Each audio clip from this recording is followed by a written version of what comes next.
കുറച്ച് പായസവും കുറച്ച് പഴവും ഒടിച്ചൊടിച്ചിട്ട് ഇങ്ങനെ അങ്ങോട്ട് എടുക്കണം.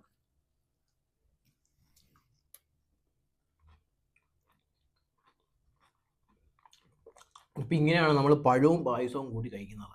നമ്മൾ രാത്രിയിൽ വാഴ വെട്ടാൻ പോവാണ്. ഏത് വാഴയാണ് വെട്ടണ്ടേ? ഈ വാഴ അജിമി അവിടെ എന്തോ ഇലയ്ക്കുന്നു. പൂച്ചയാന്ന് തോന്നുന്നു കേട്ടോ. കഴിച്ച് നമ്മൾ രാത്രിയിൽ പൂച്ച വെട്ടാനല്ല, ഇല വെട്ടാനാണ് പോകുന്നത്. അത് നമ്മൾ സദ്യ കഴിക്കാൻ വേണ്ടി നമ്മൾ ഏത് രാത്രിയിലാണെങ്കിലും സദ്യ കഴിക്കുമ്പോൾ നമ്മൾ ഇലയിട്ട് കഴിച്ചു കഴിഞ്ഞാൽ എന്താവത്തുള്ളൂ? എന്തെങ്കിലും അജിമിക്കൊന്നും പറയാനില്ലേ? ഇതാണ് നമ്മൾ വാഴ എന്ന സാധനം. ഇത്ര വലിയ ഇലയാണോ അജിമി? ഇത്ര വലിയ ഇലയാണോ? ഇത്ര വലിയ ഇല മതി. ഇത്ര വലിയ ഇല എടുക്കാം. അജിമി ഇത്ര വലിയ ഇല മതിയോ? അജിമിക്കൊന്നും മിണ്ടാതെ പറയാ അജിമി. പൂച്ച അത് കുഴപ്പമൊന്നുമില്ല. ഇത്ര വലിയ ഇലയാണ് അജിമി എടുക്കുന്നത്. അല്ലെ അജിമി അല്ല, ഞാൻ എടുക്കുന്നത്. വേറെ ഇലയൊന്നും കാണുന്നത് ഇതിലെടുക്കും.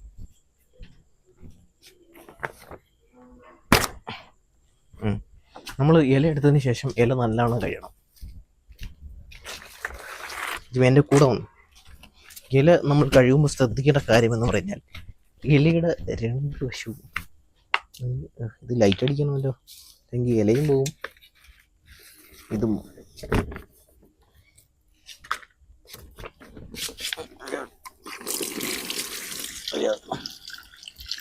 ഇലയൊക്കെ നല്ലോണം പോയി.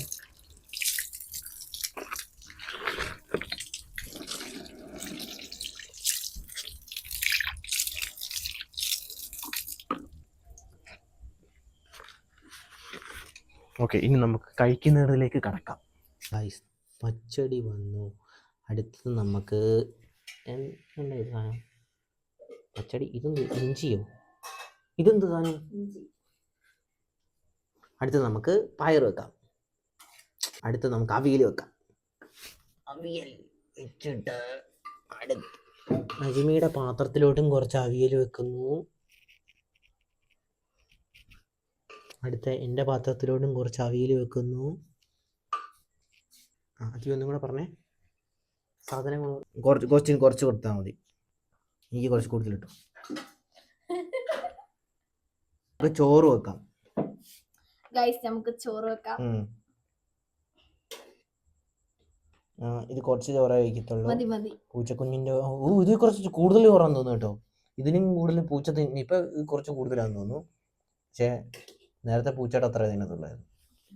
നമുക്ക് കുറച്ച് ചോറ് വെക്കാം.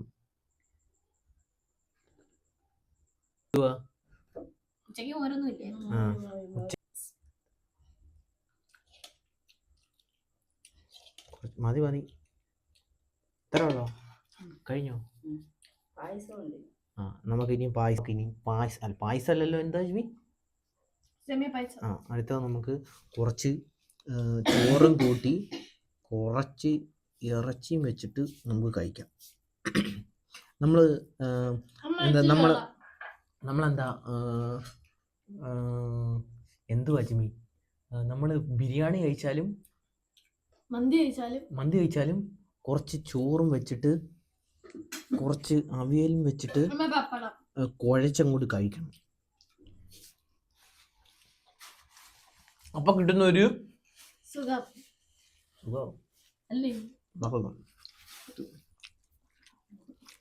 കുറച്ച് പപ്പടം കൂടി കഴിക്കണം. കുറച്ച് പപ്പടം വെച്ചോ. അയ്യോ, കിഴങ്ങ് കിട്ടുന്ന ഒരു കൊച്ചാണ്. കിഴങ്ങ് മാത്രമേ തിന്നത്തുള്ളൂ. ഇതിനകത്ത് കിഴങ്ങൊന്നും കാണിച്ചു. എന്ത് കിഴങ്ങുണ്ടോ? കിഴങ്ങ് മാത്രം തിന്നുന്ന ഒരു കൊച്ചുണ്ട് ഇവിടെ. കൊച്ച് ഫ്രണ്ടോട്ട് വരത്തില്ല. എന്താന്ന് വെച്ച് കഴിഞ്ഞാൽ കൊച്ചിന്റെ പല്ല് പോയി കിടക്കുകയാണെന്നാണ് കൊച്ചു പറഞ്ഞത്. ഇല ക്ലീൻ ആക്കിയിട്ടുണ്ട്. ഇനി അടുത്തത് പായസം ഒഴിച്ച് കഴിക്കാം. പായസം ഒഴിച്ച് കുടിക്കാം. കുറച്ച് പപ്പടം കൂടെ തുറന്നേ. പഴവും പപ്പടവും കൂടി നമുക്കൊരു പിടി പിടിക്കാം. പഴവും പപ്പടവും കൂട്ടി ഒരു മതി. ഇതാണ് നമ്മുടെ പായസം. ഇനി നമുക്ക് പായസത്തിന് കുറച്ച് പഴവും കൂടെ കൂട്ടി പിടിക്കാം. ഒന്ന് തൊലിയൊന്ന് ഉരിക്കാവോ? ചിലയിടത്ത് തൊലി ഉരിക്കുന്നതിന് തൊലിക്കുക എന്നൊക്കെയാണ് പറയുന്നത്. സത്യമായിട്ടും കോട്ടയത്തൊക്കെ അപ്പാകത്ത് അങ്ങനെ പറയുന്നത്.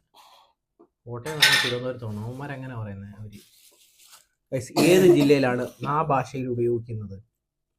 നിങ്ങളൊന്ന് കമൻറ്റ് ചെയ്യൂ. നമ്മുടെ അടുത്തൊക്കെ അത് ചീത്ത എന്നാണ് ഉദ്ദേശിക്കുന്നത്.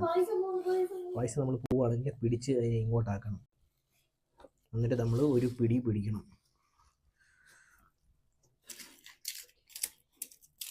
ഇങ്ങനെ കുറച്ച് പായസവും കുറച്ച് പഴവും ഒടിച്ചൊടിച്ചിട്ട് ഇങ്ങനെ അങ്ങോട്ട് എടുക്കണം.